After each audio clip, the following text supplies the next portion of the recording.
आप देख रहे हैं सिटी इंडिया न्यूज चैनल, हक की आवाज। सनशाइन हॉस्पिटल के एमडी डॉक्टर संजीव कुमार इस वक्त मेरे साथ मौजूद है। एक बड़ा अहम सवाल जिससे लोग डर के हॉस्पिटलों में भाग रहे हैं, जो इस वक्त अभी एक फेस्टिवल जो हम मुस्लिम लोगों का आने वाला है वो है बकरीद, तो क्या ये जानना ज़रूरी है? इस वक्त कई लोग दौड़ कर रहे हैं, सोच रहे हैं, तो क्या ये जो सिम्टम्स होते हैं कोरोना के, क्या वो जानवरों में भी पाए जाते हैं? सिवाय आदमी के ये कोरोना किसी को भी इन्फेक्ट नहीं करता, इसलिए किसी भी तरह का मांस कोरोना फैलाता नहीं है। तो चाहे हम ईद में मटन या चिकन खाएं, उससे कोरोना होने का चांस बिल्कुल भी नहीं है। अस्सलाम वालेकुम, मैं Zafar Khan city India news में आप सभी का इस्तकबाल करता हूँ। कोरोना वायरस जिसने आज सारी दुनिया को परेशान कर रखा है। आप जानते ही हैं कि इस वक्त कोरोना वायरस से लेकर लोग कितने लोग मुतासिर हैं, और जो मुतासिर है कितने परेशान हैं, और कितने लोग इससे जंग लड़ रहे हैं। लेकिन इस जंग में सबसे आगे रहे हैं तो वो है डॉक्टर्स। ऐसे कई डॉक्टर्स हैं जिन्होंने अपने घरदार छोड़कर सिर्फ और सिर्फ इस जंग में आगे ही बढ़ते जा रहे हैं। हम उन डॉक्टर्स को सिटी इंडिया न्यूज़ की जानिब से हम सलाम करते हैं। आज ऐसे ही एक डॉक्टर जो इस वक्त मेरे साथ मौजूद है, जी हाँ, उनसे मुलाकात कराना जा रहा हूँ, जो कि सोशल मीडिया के ज़रिए अपने तमाम उस मैसेजेस को आप तक पहुँचा रहे हैं जो इस वायरस से बच सकते हैं, और इससे बचने के कई तरीक़े होते हैं वो आपको पहुँचा रहे हैं। जी हाँ, मैं वही नाम लेना चाहता हूँ। शहर हैदराबाद के मशहूर हॉस्पिटल सनशाइन हॉस्पिटल के एमडी डॉक्टर संजीव कुमार इस वक्त मेरे साथ मौजूद है। आइए हम उनसे मुलाकात करते हैं और कुछ ऐसे अहम सवालात हैं हम उनसे जानते हैं और उनसे पूछते हैं कि कोरोना वायरस से बचने के लिए क्या क्या कर सकते हैं और कैसे ये पाया जाता है, और कैसे इसको समझेंगे कि इसमें कोरोना वायरस आया है। आइए हम उनसे मुलाकात कराते हैं। सर, आपका मैं इस्तकबाल करता हूँ सिटी इंडिया टीवी में। सबसे पहले हम आपको ये बता दें कि हमने मास्क नहीं लगाया है, लेकिन डॉक्टर साहब ने इसके लिए एक तरीका बताया है। आइए हम उनसे जानते हैं कि ये कैसे हो सकता है। जी हाँ डॉक्टर साहब, आप भी मास्क नहीं लगाए, हम भी नहीं लगाए हैं, तो क्या ऐसा हम बैठ सकते हैं? पहले ही सवाल हम ये डाउट क्लियर करेंगे। तो कोरोना वायरस सिर्फ सेक्रीशन से ही फैलता है। जो सेक्रीशंस हमारी मुंह के माध्यम से, नाक के माध्यम से या हमारे हाथ में टच हो जाती हैं, वही सेक्रीशंस दूसरे आदमी को इन्फेक्ट कर सकती हैं। जो सेक्रीशंस एक बार फ्लोर के ऊपर गिर गई, वो सूखने के तक 3-4 घंटे, हालांकि वायरस तो 11 दिन तक मिल सकता है, बट 3-4 घंटे में ही इनएक्टिव हो जाती हैं।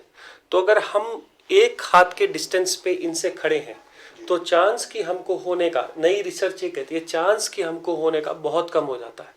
दूसरा, सिंपल मास्क, सिंपल कपड़े का मास्क और एक आई प्रोटेक्शन, ये दो चीज़ें बहुत ज़रूरी हैं कि जिससे इन्फेक्शन रेट बहुत कम होता है। हवा से फैलता है, ये गलत पाया गया।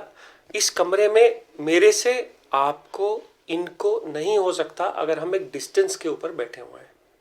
जी, थैंक यू सर। सबसे पहले एक और सवाल जो काफ़ी लोग जानना चाहते हैं, क्या एक मामूली बुखार कोरोना वायरस हो सकता है? जी, बहुत सारा मीडिया हाइप कोरोना को मिला है। 99% टाइम्स बुखार जो कॉमन वायरल फीवर है और कोरोना, इन दोनों को डिफरेंशिएट नहीं किया जा सकता।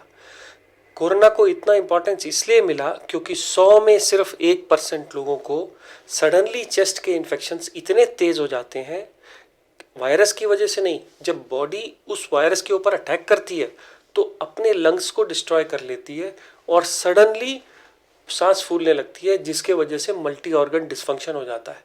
तो 100 में से 1 लोग जो आजकल कोरोना की वजह से हम देख रहे हैं जो मर रहे हैं, वो हमारी बॉडी की ओवर इम्यूनिटी, ओवर रिएक्शन की वजह से ऐसा हो रहा है, वायरस की वजह से नहीं। सर, एक और सवाल, कोरोना सिम्टम्स कैसे होते हैं और कैसे जाहिर होते हैं, क्या है वो? जैसे हर साल हमको जुकाम, बुखार, गला दर्द, शरीर में दर्द, सिर में दर्द या बुखार 100 डिग्री तक अगर होना है, ये बिल्कुल कोरोना भी हो सकता है। पर आप ध्यान रखिए कि अगर 5वें और 7वें दिन के बीच में आपका सांस नहीं फूल रहा, आपको दम नहीं आ रहा, या आप बाथरूम तक जाते हैं और वापस आते हैं ज़रूरत के लिए और आपका सांस नहीं फूल रहा, तो आप, चाहे ये नॉर्मल फीवर है चाहे ये कोरोना फीवर है, इसमें कोई डिफरेंशिएशन नहीं है, इसका कोई डिफरेंट ट्रीटमेंट भी नहीं है। सिर्फ घर पे अपना कॉमन इलाज बुखार के लिए पैरासीटामोल की गोली अगर लिए तो आप आराम से ठीक हो सकते हैं। सिर्फ आइसोलेशन 14 दिन के लिए रखना ज़रूरी है।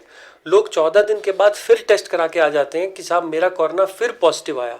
जी, कोरोना आपके नाक के टेस्ट के अंदर 1 महीने तक पॉजिटिव रहेगा। अगर आपको किसी सोशल वर्क के लिए जाना है जहाँ पे और लोगों को आपसे फैल सकता है तो 1 मंथ के बाद ही टेस्ट कराइए, उससे पहले मत कराइए। सर जी, ऐसे कई लोग हैं जो कहते हैं कि उनमें कोरोना वायरस पाया गया है, ऐसे मरीज भी हैं, तो उनके नहीं होने के बावजूद भी उन्हें कोरोना के मरीज कहा जा रहा है, तो इसमें मरीज क्या करें? जी, एक तो बहुत डरावनी चीज़ शुरू कर दी है सीटी स्कैन, और सीटी स्कैन में हम लोगों ने एक स्कोरिंग बना दी है, कोरैड स्कोर। अब जैसे ही आदमी सीटी स्कैन कराता है तो उसमें लिख देते हैं कोरैड 4/5, तो लोग सोचता है कि मैं 4th स्टेज में आ गया, अब मेरे को रिस्क हो जाएगा। कोरैड स्कोरिंग रिस्क स्कोरिंग नहीं है।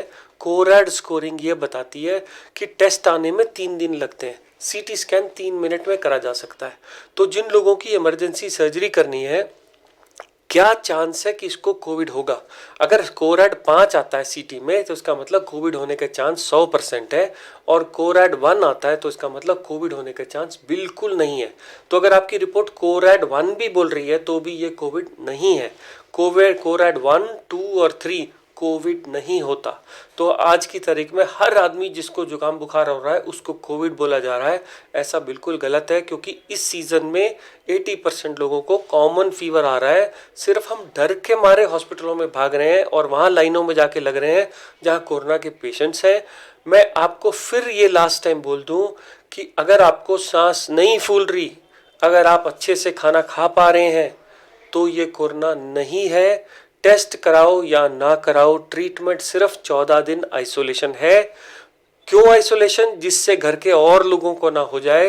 अगर और लोगों को हो जाएगा, सारे लोग एक साथ बीमार हो जाएगा, तो सेवा कौन करेगा? अगर आप दूरी बना के रखोगे, फीवर वाले पेशेंट्स को अलग रूम पे रखोगे, तो आधे लोग जो इन्फेक्टेड नहीं हुए हैं वो घर की सेवा कर सकते हैं, जो इन्फेक्टेड हुए हैं वो लोग आराम कर सकते हैं। सर, आइसोलेशन, ऐसे कई लोग हैं जो परेशान है कि आइसोलेशन है क्या चीज़, क्योंकि कई लोग परेशान हो जा रहे हैं, हैबत खा रहे हैं कि भाई आइसोलेशन में जाएंगे तो शायद हमको पता नहीं वापस आएंगे या नहीं आएंगे। आइसोलेशन में करना क्या होता है और वो किस तरह से अपने आप को ट्रीट करें? जिन लोगों के घर में 1 से ज़्यादा कमरे हैं या 2 भी कमरे हैं, तो एक कमरे को आइसोलेशन रूम बना के सिर्फ बीमार वाले लोग उस कमरे में चले जाएंगे।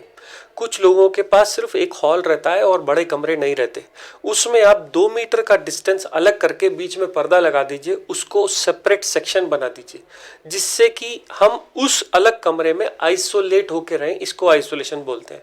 मान लीजिए आपका कोई कॉन्टैक्ट हुआ है कोरोना पेशेंट के साथ, तो मैं कहूँगा कि ये कोरोना पेशेंट के कांटेक्ट वाले लोग जिनको डर है अब हम जाएं टेस्ट कराएं कि ना कराएं, आप लोग सिर्फ 5 दिन उस कमरे में रहिए अलग। अगर आपको बुखार नहीं आ रहा तो कोरोना नहीं है, पहली चीज़। दूसरी चीज़, अगर आपको पॉजिटिव आ गया है या आपको कोई भी जुकाम बुखार का सिम्टम है तो आप उस अलग कमरे में अपने मोबाइल के साथ, अपने नॉर्मल सामान के साथ रह सकते हैं। 14 दिन तक बाहर ना जाने का कारण ये है कि दूसरे लोगों को ना फैले। तो 14 दिन तक अगर आप उस कमरे में रहेंगे तो आपका इन्फेक्शन अपने आप ठीक हो जाएगा। सिर्फ थोड़ा बहुत खाना, रेस्ट और सपोर्ट, कुछ दवाइयाँ, पैरासिटामोल की गोलियाँ, मैंने वीडियो में कई बार बताया, कोरोना की कोई भी दवा नहीं है। कोरोना की दवाई सिर्फ हॉस्पिटल्स में 2 इंजेक्शन्स हैं और वो भी तब दी जाती है जब पेशेंट वेंटिलेटर पे होता है। इसके अलावा कोई भी दवाई कोई भी डॉक्टर नहीं दे रहा। जी हाँ सर, यही सवाल आपसे मैं जानना चाह रहा था कि कई लोग ये भी जानना चाहते हैं हमारे चैनल के ज़रिए। कई लोगों ने, हमने जब आपका वीडियो प्ले किया तो कई लोग ये सवाल पूछे हैं कि अभी वैक्सीन तो नहीं निकली है लेकिन फिर भी मरीज़ ठीक हो रहे हैं, तो उन्हें किस तरह का ट्रीटमेंट, किस तरह की दवाएँ दी जा रही है? मैं इसको कहूँगा सेल्फ वैक्सीनेशन। अगर हमें एक बार इन्फेक्शन हो जाता है तो इन्फेक्शन थोड़ा ज़्यादा होता है नॉर्मल बुखार के मुकाबले, शरीर टूटता है, बुखार होता है, और ये बुखार होने के बाद हमारी बॉडी खुद वैक्सीन बना लेती है और हम इम्यून हो जाते हैं। अगर हमें यही चीज़ वैक्सीनेशन से करना है, जैसे छोटे बच्चों को हम लोग टीका लगवाते हैं वैक्सीनेशन का, तो टीका लगाने के बाद बच्चे को लाइट बुखार, कभी कभी उल्टी भी हो जाती है और वो उसके बाद इम्यून हो जाता है। तो नॉर्मल इन्फेक्शन होने के बाद की इम्यूनिटी और वैक्सीनेशन के बाद की इम्यूनिटी में ज़्यादा फर्क नहीं है। अगर हम वैक्सीनेशन की इंतज़ार करेंगे तो बहुत देर हो जाएगी, क्योंकि बहुत सारे लोगों को फैलता जा रहा है। वैक्सीन आने में और इंडिया में डिस्ट्रीब्यूट होने में और कॉमन आदमी तक पहुंचने में अभी समय है। पर जो लोग इन्फेक्ट हो गए, वो लोग अगर रिकवर हो जाएंगे 99%, तो वो ऑलरेडी वैक्सीनेट हो गए, उनको री इन्फेक्शन होने का चांस बहुत कम है।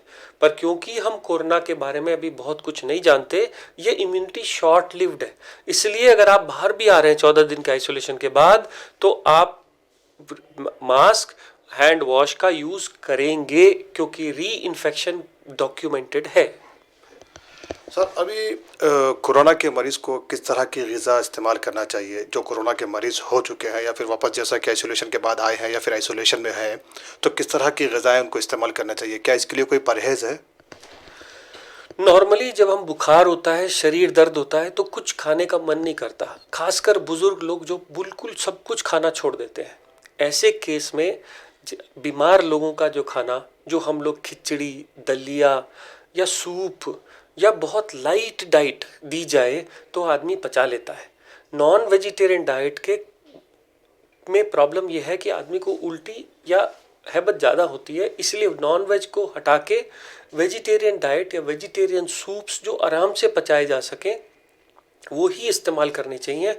और एनकरेज करना चाहिए कि बार बार दिए जाएं। लिक्विड डाइट बढ़ानी चाहिए इस दौरान, जिससे शरीर का पानी ना कम हो। सर, एक अहम सवाल जो इस वक्त अभी एक फेस्टिवल जो हम मुस्लिम लोगों का आने वाला है वो है बकरीद, तो क्या ये जानना ज़रूरी है? इस वक्त कई लोग डाउट कर रहे हैं, सोच रहे हैं, तो क्या ये जो सिम्टम्स होते हैं कोरोना के, क्या वो जानवरों में भी पाए जाते हैं? जी, सिवाय आदमी के ये कोरोना किसी को भी इन्फेक्ट नहीं करता, इसलिए किसी भी तरह का मांस कोरोना फैलाता नहीं है। तो चाहे हम ईद में मटन या चिकन खाएं, उससे कोरोना होने का चांस बिल्कुल भी नहीं है, इसलिए आप अपना त्यौहार आराम से मना सकते हैं। यानी हम बकरीद के लिए जो बकरे जो घर घर लेकर आएंगे तो उससे कोई इफेक्ट नहीं पड़ेगा? यानी कुर्बानी का गोश्त जो बांटते हैं लोग, जैसे बकर देते हैं, इससे कोई तकलीफ नहीं होगी, कोई परेशानी नहीं होगी। सर, इस वक्त आप हमारे इस चैनल के ज़रिए आपकी जो व्यूवर्स और हमारे जो व्यूवर्स देख रहे हैं, उनके लिए आप क्या मैसेज देना चाहेंगे? एक बड़ा अहम सवाल जिससे लोग डर के हॉस्पिटलों में भाग रहे हैं, मेरे को सुगंध आनी बंद हो गई, मेरे को टेस्ट आना बंद हो गया, मुझे डर लग रहा है, मैं क्या करूं? मेरा कोरोना टेस्ट पॉजिटिव आ गया, मैं क्या करूं? मैं अवाम्स को ये बताना चाहता हूं कि ये सिम्टम कोरोना के तो होते हैं, मोशन आना, सुगंध ना आना, ये कोरोना के सिम्टम हैं, पर कोरोना के डर के सिम्टम सिर्फ देखने हैं, वो है सिर्फ सांस फूलना। अगर आपको सांस नहीं फूल रहा तो आप अपने घर में रहिए, अच्छा खाना खाइए जो आराम से पच सके, रेस्ट करिए, 14 दिन का आइसोलेशन करिए जिससे और लोगों में नहीं तो आपके घरों में ना फैल जाए। सिर्फ साबुन का यूज़ करिए अगर घर में है और पानी मिलता है तो। ये सैनिटाइज़र सिर्फ उन लोगों के लिए बने हैं ऑफिस में जहाँ पे पानी की सुविधा नहीं है। सोप ज़्यादा अच्छा काम करता है। दूसरा, फ्लोर्स को साफ़ करने के लिए लोग अजीब अजीब तरह के केमिकल्स यूज़ कर रहे हैं। सिर्फ गर्म पानी और सोप से अगर भी फ्लोर को साफ़ किया जाए तो कोरोना मर जाता है। बहुत डर और बहुत हैबत से ये बीमारी बढ़ रही है। इस बीमारी में डरने की कोई भी बात नहीं है। 99% लोग रिकवर कर रहे हैं और जो रिकवर कर रहे हैं उनके बॉडी में इम्यूनिटी बनती जा रही है, जिससे कि आने वाले एक ही महीने में हम देखेंगे ये केसेस बहुत कम हो जाएंगे। हम डर इसलिए रहे हैं क्योंकि हम पीक पे हैं और ऑलरेडी बाकी सारी कंट्रीज पीक हो करके वापस जा रही हैं। तो आने वाला समय अच्छा होने वाला है, हम लोग त्यौहार अच्छा मनाएंगे और शायद कुछ महीनों के बाद हम कोरोना को याद भी ना रखें। बट एक चीज़ ज़रूर हम याद रखेंगे कि एक तो वैक्सीनेशन अभी जल्दी नहीं आ रहा, तो हमारा प्रोटेक्शन सिर्फ इस हाथ से इन्फेक्शन ना जाना, साबुन से हाथ धोना, इन हाथ से नाक, मुंह और आँख को हाथ ना लगाना और मास्क पहनना, ये बहुत ज़रूरी मैसेजेस हैं। जो लोग ये डर रहे हैं हमारे बच्चे छोटे हैं उनको तो नहीं हो जाएगा, देखा गया है कि बच्चों को ये इन्फेक्शन कम पकड़ रहा है, ज़्यादातर ये सिर्फ बुज़ुर्ग लोगों को पकड़ रहा है। इसलिए कोशिश करिए अपने घर में जो बुज़ुर्ग लोग हैं जिनको इंसुलिन चल रही है डायबिटीज़ के लिए, उनको प्रोटेक्ट करके रखिए, उनके खाने का ध्यान रखिए। बाकी सब लोगों को ज़्यादा डरने की ज़रूरत नहीं है, सिर्फ यूनिवर्सल प्रिकॉशंस बहुत है। जी सर, बहुत बहुत शुक्रिया सर। तो सर ने बताया कि किस तरह आपको रहना है, आपने तो बाखूबी समझ लिए हैं।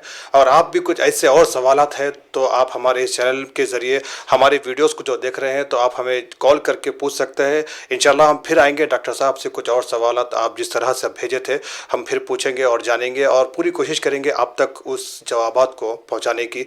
तो आप भी हिफाजत से रहिए और अपने घर में भी बुज़ुर्ग लोग जो बड़े बूढ़े लोग हैं उनको हिफाजत से रखिए। सैनिटाइज़र का इस्तेमाल कीजिए, बाहर निकलें तो फिर मास्क का ज़रूर इस्तेमाल करें। अपना ख्याल रखें। अब मुझे दीजिए इजाज़त और देखते रहिए सिटी इंडिया न्यूज़, हक की आवाज़। मैं Zafar Khan, city India news से, कैमरामैन नवीद के साथ हैदराबाद से। दोस्तों, अगर आपको हमारी न्यूज़ और एंटरटेनमेंट तमाम प्रोग्राम पसंद आते हैं तो फिर लाइक करें, शेयर करें और सब्सक्राइब करें। और हाँ, बेल आइकॉन दबाना ना भूलें ताकि आप हमारी हर न्यूज़ और हर एंटरटेनमेंट प्रोग्राम से अपडेट रहें। देखते रहिए सिटी इंडिया न्यूज़, हक की आवाज़।